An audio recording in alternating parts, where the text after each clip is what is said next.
Bismillahirrahmanirrahim, wassalatu wassalamu ala ashrafil mursalin. Bienvenue sur la chaîne Math Inter.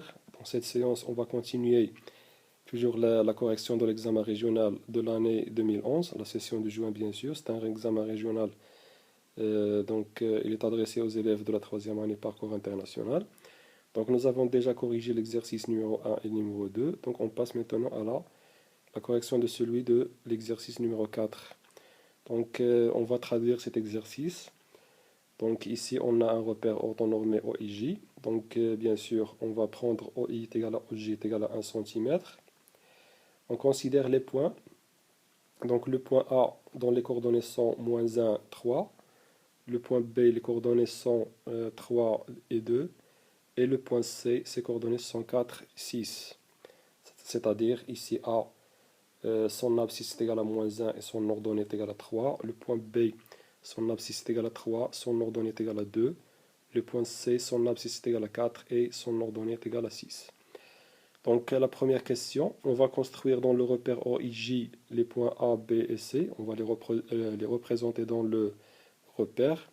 La deuxième question, on va démontrer, ou bien on va montrer que là, l'équation réduite de la droite AB est de la forme y est égal à 1 est égal à -1 sur 4, x plus 11 sur 4. La troisième question, on va déterminer l'équation réduite de la droite delta qui passe par C et qui est parallèle à la droite AB. Quatrième question, on va calculer la distance AB. La cinquième question, on va calculer les coordonnées du vecteur BC. La sixième question, on va construire, ici c'est une construction, mais on doit la justifier. On va construire le point D, qui est l'image du point A par la translation qui transforme B en C. La dernière question, sachant que E est l'image du point B par la translation qui transforme C en A, on va essayer de démontrer pourquoi on va essayer de démontrer pourquoi les points D, A et E sont des points alignés. Donc c'est un exercice bien sûr de la géométrie analytique. Donc tout d'abord on va commencer par la représentation graphique. On va représenter les 3 points dans le repère comme demandé dans la première question. Donc c'est une question très simple, il est sur un point, donc il ne faut pas la rater. Donc voilà, le plan est rapporté à un repère orthonormé bien sûr OIJ. Donc ici j'ai construit un repère OIJ, donc ici on a O, l'origine du repère, ici on a I, la distance OI est égale à 1. La même chose ici OJ est égal à 1, donc ici c'est l'axe des abscisses, l'axe OI, et l'axe OJ c'est l'axe des ordonnées. Pour représenter le point A, donc ici on a -1, 3, donc -1 c'est un abscisse, donc ici -1, le voilà. Donc comment représenter le point A? Donc c'est une occasion dans laquelle on va faire un rappel. Donc ici -1, donc pour représenter le point A, qu'est-ce qu'on fait?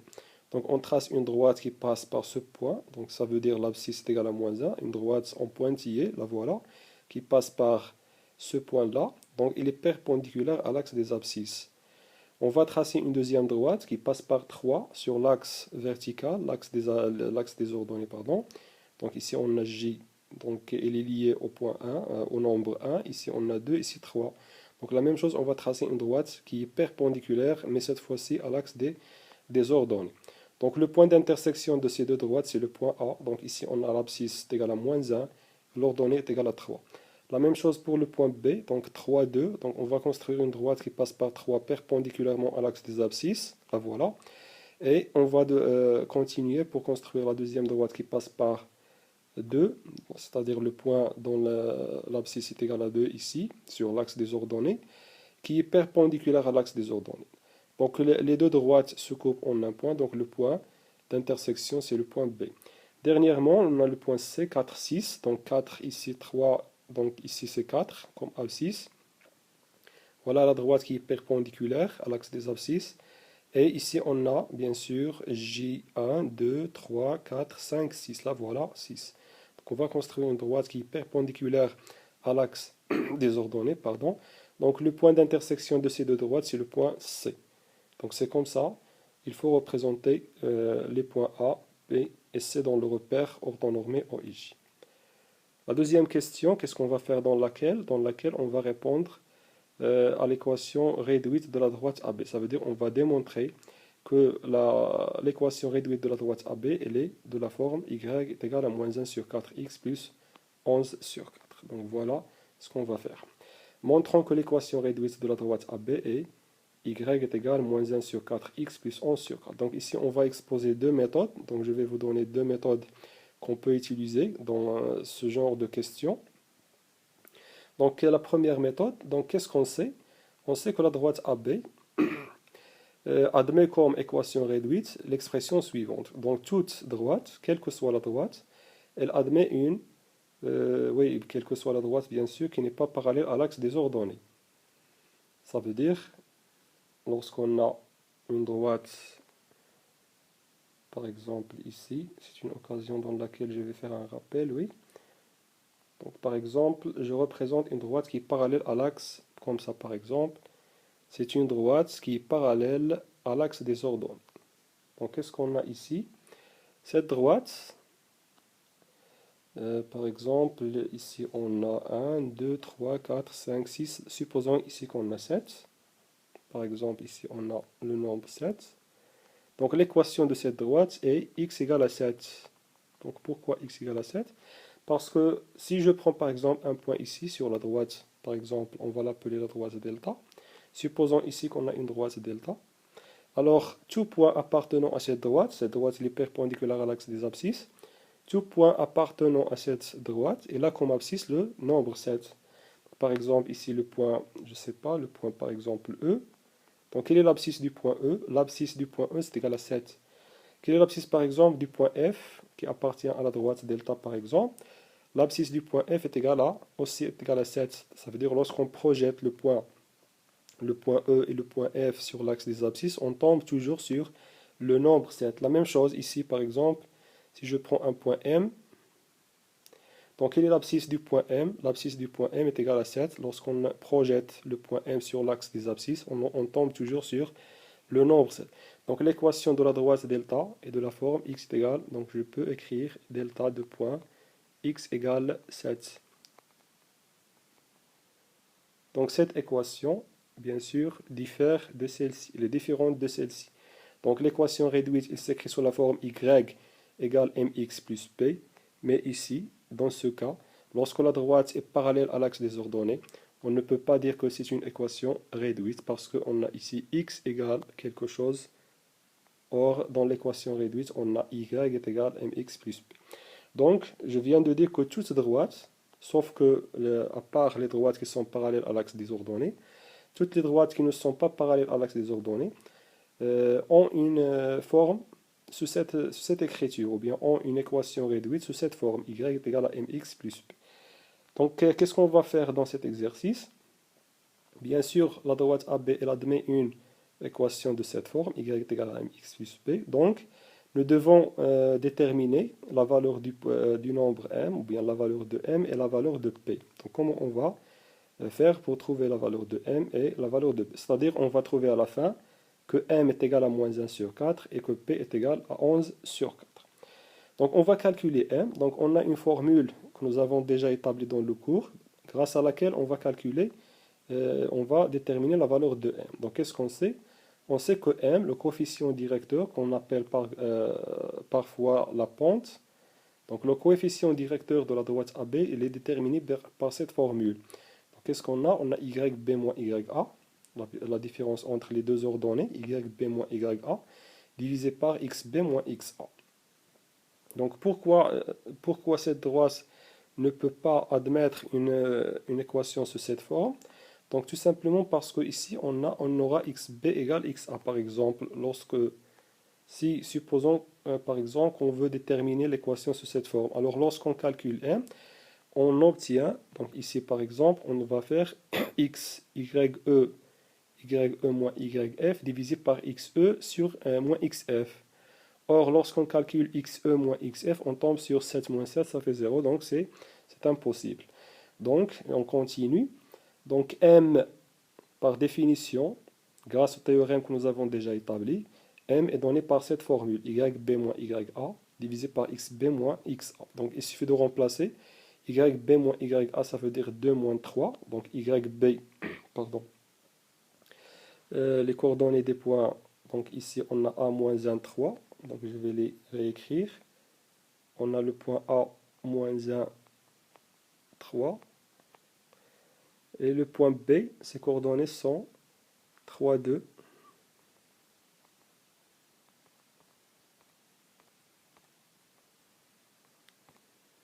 Voilà. Donc YB moins YA, ça veut dire YB c'est 2 et YA c'est 3. Donc c'est 2 moins 3 divisé par XB moins XA. XB c'est 3 moins 1. Donc ici on a deux signes moins. Le signe de la différence et le signe du nombre moins 1. Bien sûr 2 moins 3 ça fait moins 1. 3 moins 1, donc soustraire un nombre, c'est ajouter son opposé, donc 3 plus 1, ça fait 4. Donc voilà, nous avons obtenu le nombre, la valeur du nombre m, donc c'est égal à moins 1 sur 4. Maintenant, on va déterminer celle de P, donc la valeur de P. Donc comment déterminer la valeur de P? On va utiliser un de ces deux points. Donc soit on va utiliser le point A, ou bien on va utiliser le point B. Donc qu'est-ce qu'on sait sur le point A et le point B? On sait que le point A et le point B appartiennent à la droite AB, bien sûr.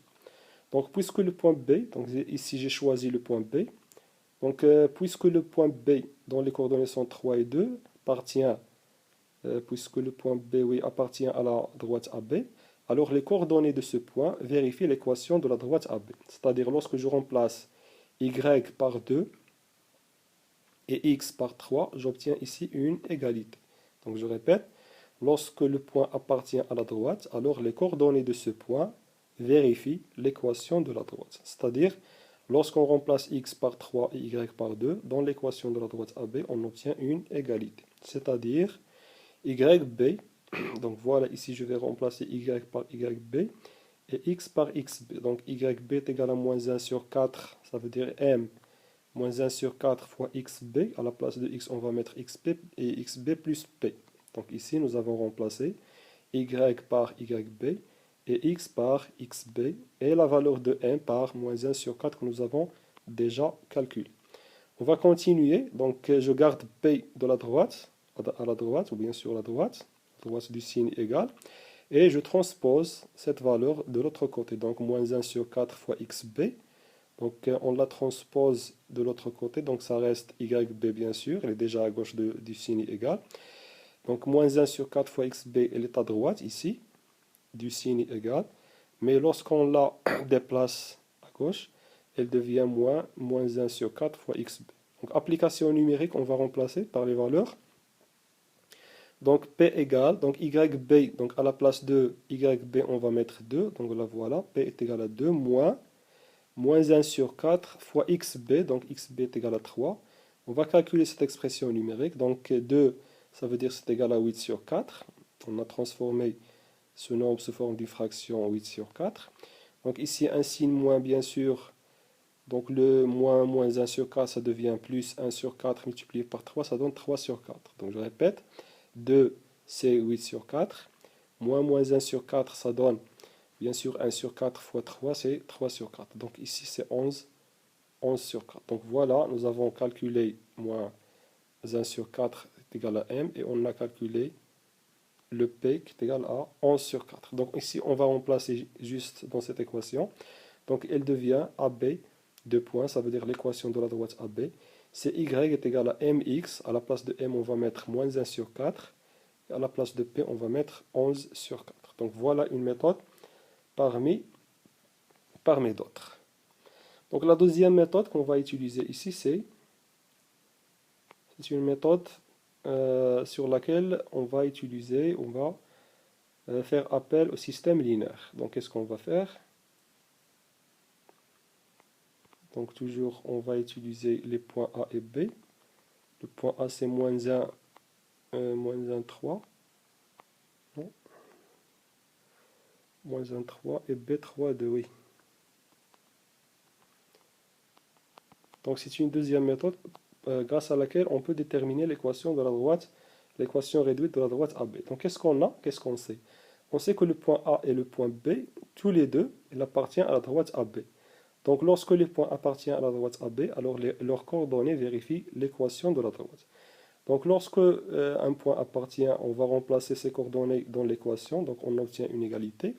Donc qu'est-ce qu'on aura? Lorsqu'on remplace par les coordonnées du point A, donc ici les coordonnées du point A sont moins 1 et 3, Donc lorsqu'on remplace y par 3, lorsqu'on remplace y par 3 et x par moins 1, qu'est-ce qu'on obtient? On obtient cette équation numéro 1, E1, on obtient E1. Lorsque je remplace y par 3, j'obtiens 3 égale. Lorsque je remplace x par moins 1, on obtient m fois moins 1, c'est-à-dire moins 1 plus b. Donc voilà la première équation. Lorsqu'on remplace par les coordonnées du point B, donc la même chose, B, on va remplacer x par 3 et y par 2, donc ça devient 2 égale m fois 3, ça veut dire 3m, plus b.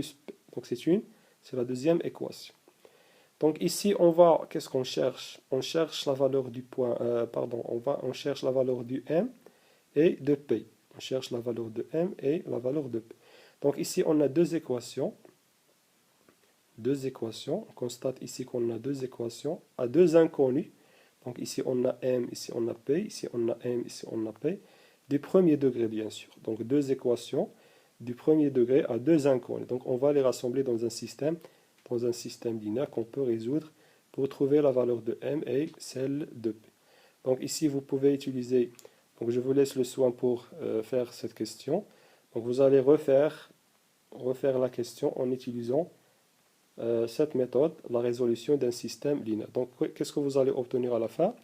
Bien sûr, vous allez obtenir les mêmes résultats. Donc, vous allez trouver que m est égal à moins 1 sur 4.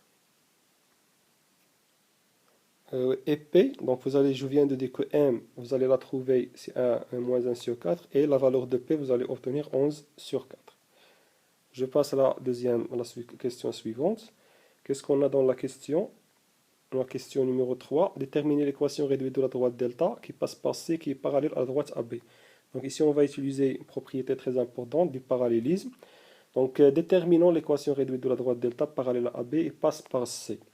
Donc toujours, on sait que l'équation réduite d'une droite, il s'écrit sous cette forme, y est égal à 1'x plus p' par exemple. Donc ici j'ai utilisé 1' et p' pour qu'on puisse faire la différence entre m et p de l'équation de la droite AB. Donc, supposons par exemple que delta possède une équation de cette forme. Y est égal à 1'x plus p', c'est l'équation réduite de la droite delta. Donc, nous devons chercher la valeur de 1' et la valeur de p'. Mais ici, on sait que la droite delta, elle est parallèle à la droite AB. Nous avons déjà établi un théorème très important du parallélisme lorsque deux droites sont parallèles. Donc, calculons M', tout d'abord on va calculer M', le coefficient directeur de la droite delta. Qu'est-ce qu'on sait sur delta et AB? Les deux droites sont parallèles, donc voilà.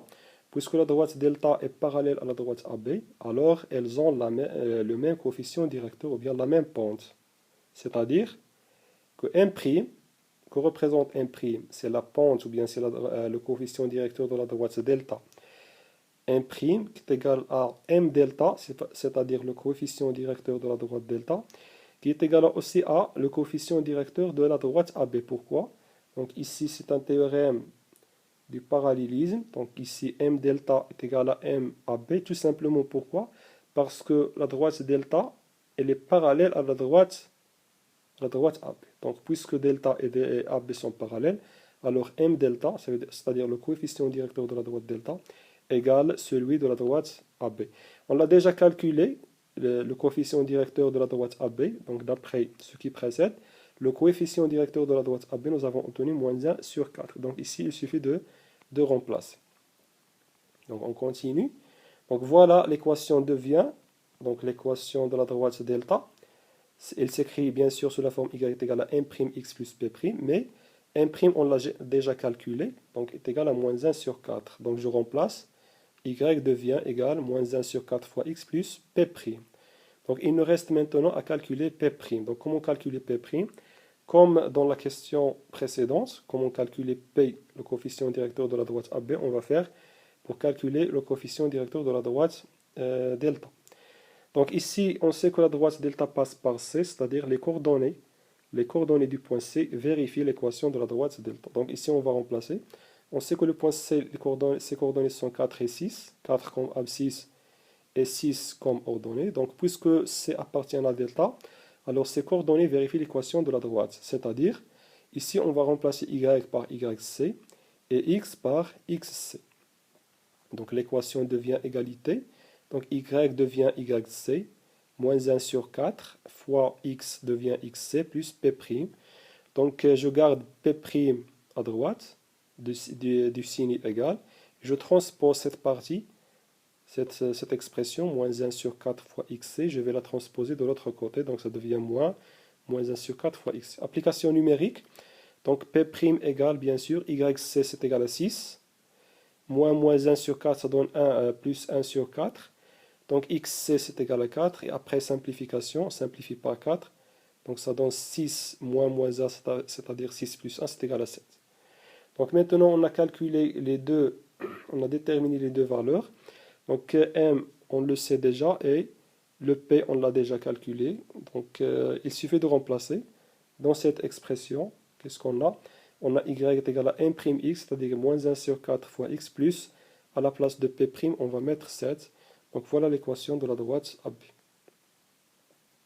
Pardon, l'équation de la droite delta c'est y est égal à moins 1 sur 4 fois x plus 7. Donc les deux, bien sûr, les deux équations ont le même coefficient directeur parce qu'ils sont parallèles.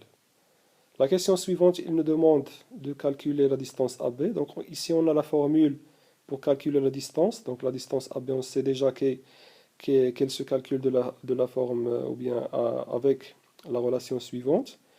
La distance AB est égale à la racine carrée de xb moins xa exposant 2 plus yb moins ya exposant 2. Ça veut dire le carré de l'abscisse de AB, le vecteur AB, et l'ordonnée, le carré de l'ordonnée du vecteur AB. On sait que le vecteur AB, donc le vecteur AB, on sait que ses coordonnées sont xb moins xa comme abscisse, et l'ordonnée c'est yb moins ya. Donc lorsqu'on connaît les coordonnées du vecteur, donc pour calculer la distance, il suffit de mettre la racine carrée du carré de l'abscisse, ça veut dire xb moins xa au carré, plus le carré de l'ordonnée, ça veut dire yb moins ya au carré. Donc ici on va utiliser la propriété directe. Donc il suffit de remplacer xb moins xa, ça veut dire 3 moins entre parenthèses moins 1, xb moins xa. Donc xb c'est 3, xa c'est moins 1, donc on va faire 3 moins 1, donc bien sûr exposant 2, 3 moins 1 exposant 2, plus yb moins ya, donc yb c'est 2, ya c'est 3, donc on va mettre 2 moins 3, exposant 2. Donc 3 moins 1, donc je viens de dire que soustraire un nombre c'est ajouter son opposé, donc 3 moins 1 ça donne 4, 4 exposant 2 ça donne 16, 2 moins 3 bien sûr c'est moins 1, moins 1 exposant 2, c'est 1. Donc 16 plus 1, ça fait 17. Dans la question 5, on va déterminer les coordonnées du vecteur BC. Donc on sait que B, les coordonnées du B et du point B sont 3 et 2. Les coordonnées du point C sont 4 et 6. Et la relation qui donne les coordonnées d'un vecteur, donc bien sûr xc moins xb, point virgule, yc moins y. Donc il suffit de remplacer par les valeurs numériques. Donc xc moins xb, c'est-à-dire 4 moins 3, donc 4 moins 3 ça fait 1, et yc moins yb, donc 6 moins 2 ça fait 4. La question numéro 6, il s'agit de construire un point, donc construire le point D, donc, qui est l'image du point A par la translation qui transforme B en C. Donc cette phrase, nous devons la traduire. Donc ça veut dire quoi? D est l'image, ça veut dire quoi? D est l'image du point A par la translation qui transforme B en C. Donc cette phrase qui est écrite en français, on va la traduire mathématiquement par celle-ci. Donc D est l'image du point A par la translation qui transforme B en C. Donc la translation qui transforme B en C, ça veut dire c'est la translation du vecteur BC. Donc on va mettre BC égale. Donc D est l'image du point A, ça veut dire le point A, on le transforme au point D. Ça veut dire on va mettre AD. Donc je répète, D est l'image du point A par la translation qui transforme B en C. Cette phrase, on va la traduire mathématiquement par cette expression, ou bien cette égalité. Le vecteur BC, c'est-à-dire la translation qui transforme B en C. B en C, c'est-à-dire BC. D est l'image du point A, ça veut dire le point A, il est transformé au point D. Donc BC est égal à AD, donc voici la figure. Donc je vais faire agrandir un petit peu. Donc nous avons déjà représenté le point A. le point B et le point C. Donc pour construire le point D, donc voici le vecteur BC, le vecteur BC. Donc pour construire le point D qui est l'image du point A par cette translation, la translation qui transforme B en C, donc nous avons déjà vu que il suffit de construire le parallélogramme ABCD. Donc A, B, C, D est un parallélogramme. Donc BC est égal à AD signifie la même chose que ABCD est un parallélogramme. La question numéro 7, qu'est-ce qu'on va faire dans la question numéro 7? Donc soit E l'image du point B par la translation qui transforme C en A. On va montrer que les points D à E sont des points alignés. On va démontrer que les points sont alignés. Donc tout d'abord, on va transformer cette phrase, on va la traduire. Quelle est la signification de cette phrase? Donc E est l'image du point B par la translation qui transforme C en A. Donc la translation qui transforme C en A, ça veut dire la translation du vecteur CA. Donc voici CA, la translation du vecteur CA. E est l'image du point B, ça veut dire on va écrire égal à BE. E est l'image du point B, c'est-à-dire CA est égal à BE. Donc qu'est-ce qu'on cherche? On cherche à démontrer que les points A, D et E sont des points alignés. Donc il suffit de trouver une relation entre le vecteur, par exemple AE, et le vecteur AD, ou bien le vecteur DA. Donc pour démontrer que les points sont alignés, donc nous avons vu dans le cours que il suffit de montrer que les deux vecteurs sont collinéaires. Par exemple, le vecteur AE, ce qu'on va faire dans cette question, le vecteur AE et le vecteur par exemple DA. Les vecteurs DA sont alignés, sont collinéaires. Ça veut dire qu'il existe un nombre réel tel que par exemple le vecteur AE est égal à K fois le vecteur DA, ou bien DA, le vecteur DA est égal à K fois le vecteur A. Donc on va utiliser les données bien sûr de la question. Donc qu'est-ce qu'on a? On a le vecteur CA est égal au vecteur BE. Qu'est-ce qu'on cherche? On cherche une relation entre les points A, D et E. C'est-à-dire je dois chercher quelque part ici le point D. Donc on a A et C, on a B et E, donc je dois chercher quelque part le point D et faire disparaître le point C, parce qu'ici on a une relation entre D, A et E. Donc qu'est-ce qu'on va faire? Donc ici on a une égalité vectorielle, bien sûr C est égal à BE. Donc je peux ajouter, donc qu'est-ce que j'ai fait? Soit vous utilisez la relation de Charles, ou bien on va ajouter à gauche et à droite le même vecteur. Qu'est-ce que je vais ajouter? Je vais ajouter le vecteur AB. Donc ici j'ai ajouté AB à gauche et à droite, le vecteur. Donc après cette opération, qu'est-ce qu'on a? Donc ici le vecteur AB plus le vecteur BE, donc ça donne le vecteur AE grâce à la relation de Charles. Le vecteur AB plus le vecteur BE grâce à la commutativité. Ici on a BE plus AB, mais on peut commuter. Ça devient AB plus BE, donc ça reste AE, donc le vecteur A. La même chose ici, on a AB plus CA, c'est-à-dire CA plus AB. Grâce à la commutativité vectorielle, CA plus AB, donc ça donne, bien sûr, ça donne le vecteur CB. CA plus AB, ça donne le vecteur CB. Donc voilà. Donc ici, CA plus AB est égal à AE, ça donne CB est égal à... Qu'est-ce qu'on sait? On sait déjà que BC est égal à AD. Donc puisque BC est égal à AD, alors d'après cette relation, je peux faire sortir une deuxième égalité. C'est que l'opposé de BC, donc ici je peux multiplier par moins 1. Donc multiplier à gauche par fois moins 1. Et à droite fois moins 1. Donc qu'est-ce qu'on obtient lorsqu'on multiplie par le même nombre à gauche et à droite? Bien sûr, on obtient l'égalité. Donc moins 1 fois BC, ça donne l'opposé de BC qui est égal à CB. D'un côté, et de l'autre côté, moins 1 fois AD, ça donne l'opposé du vecteur AD, ça veut dire le vecteur DA. Donc, qu'est-ce qu'on obtient comme égalité? Donc, ce que j'ai évoqué ici, c'est qu'on a CB est égal à DA. Donc, on a deux égalités, on va les rassembler entre eux. Donc, on a d'un côté, on a CB est égal à AE, de l'autre côté, on a CB est égal à DA. Donc, d'après ces deux relations, qu'est-ce qu'on obtient? On obtient que DA, donc voilà l'égalité que nous obtenons. Donc le vecteur DA est égal au vecteur AE. Donc je répète, CB est égal à AE d'un côté, de l'autre côté on a CB est égal à DA. Donc ici, CB, le vecteur CB joue le rôle de l'intermédiaire, donc ça reste AE est égal à DA. Le vecteur AE est égal au vecteur DA. Donc que signifie cette égalité vectorielle? Donc le vecteur DA est égal au vecteur AE, signifie bien sûr que le point A est le milieu du segment DE. Le point A, donc ici lorsqu'on représente sur la figure, on obtient bien sûr que le point A c'est le milieu du segment DE. Donc ici on peut en déduire directement le résultat. Donc puisque DA est égal à AE, alors on en déduit que le point A est le milieu du segment DE. Et lorsqu'on a le point A et le milieu du segment DE, ça signifie que les points, bien sûr, A et D et E sont des points alignés. Donc, on vient de terminer l'exercice numéro 3. Oui. Donc, la prochaine séance, on va faire l'exercice qui porte sur la statistique. Et après, on finit par celui qui porte sur la géométrie spatiale.